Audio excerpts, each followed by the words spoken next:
Have you ever received a text message from someone and you thought to yourself, oh my gosh, perhaps you didn't even like the tone? I know I have. I always get these text messages from my dad every once in a while, and it says, give me a call right now, exclamation mark. And I'm thinking, I don't know if I really care for that tone, but of course I do call him right away. Well, today we are going to be talking about or taking a closer look at tone, and we're going to do that one text at a time. Now, it's easy to identify a tone when you hear someone talking and they're right in front of you. You can see their facial expressions, you can see their hand gestures, you can hear the inflection in their voice, but it's a little bit more of a challenge to detect a tone when it's written. So today we're going to talk about how to identify a tone in a text when, and not necessarily a phone text, but like in a written text or documentation.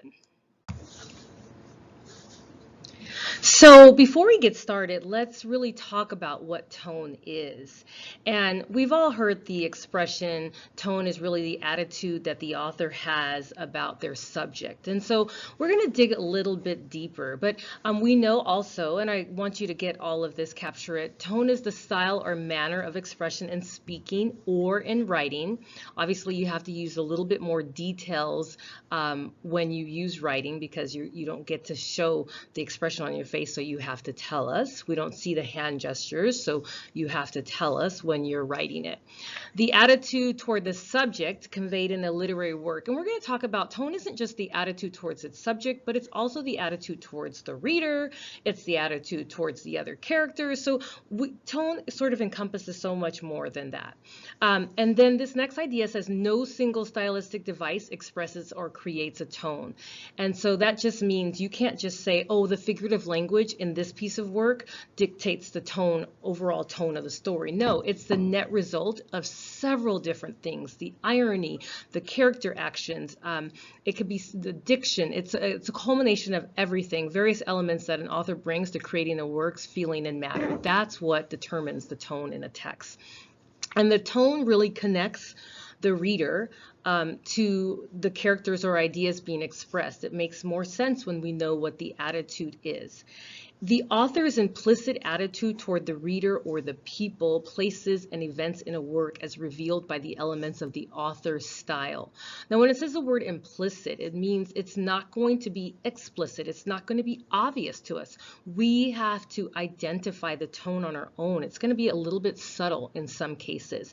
So we have to figure it out, and we have to have or be able to provide several examples or pieces of evidence to sort of explain or justify our choice for our tone word. The tone can be best categorized into perhaps like 5 different sections.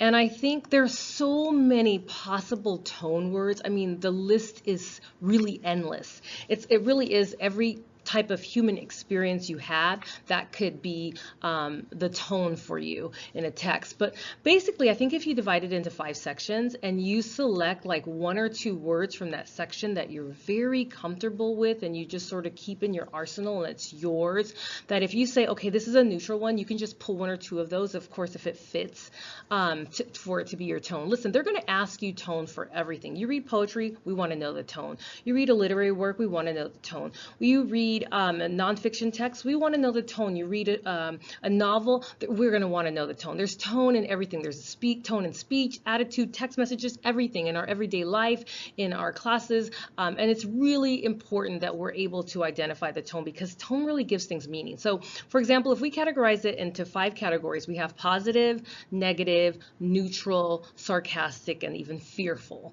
And so I selected 2 from each, 2 or 1 from each.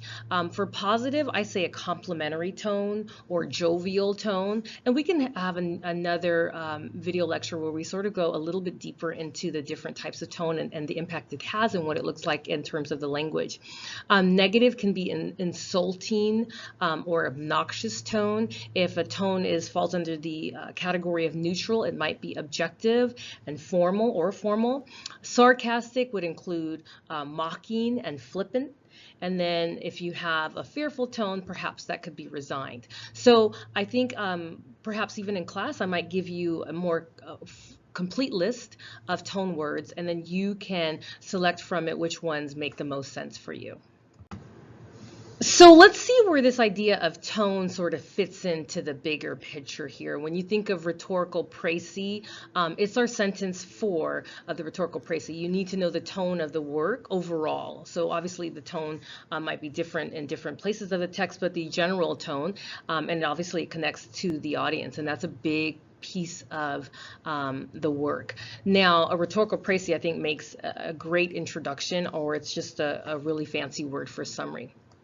Tone is also, if you think of soapstone and you have to do this sort of quick work or blueprint on a literary text or any piece that you have, you want to do, the subject, the occasion, the audience, the purpose, the speaker, the tone, the organization, the narrative style, and the evidence.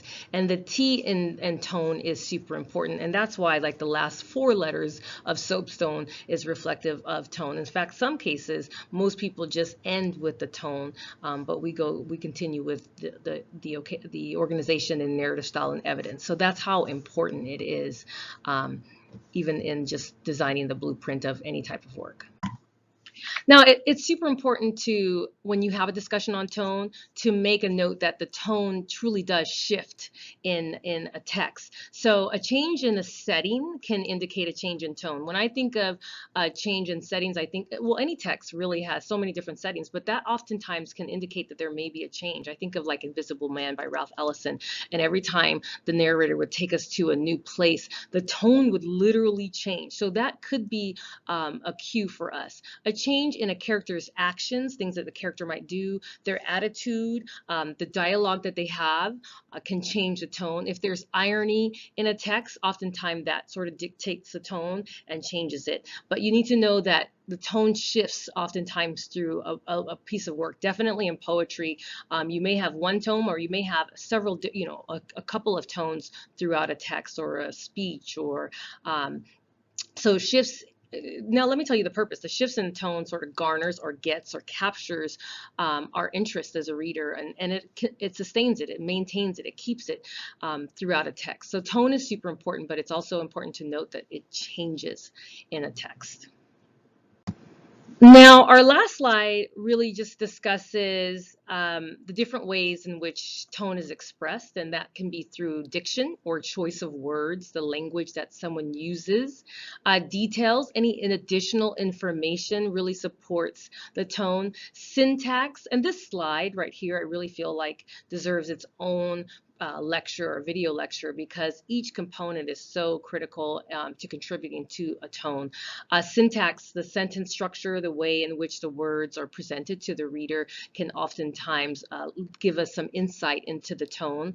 Imagery, descriptive language using the different senses, also gives us some idea about what the tone may be. So that is it overall for tone, at least for our introductory component of tone. Thank you.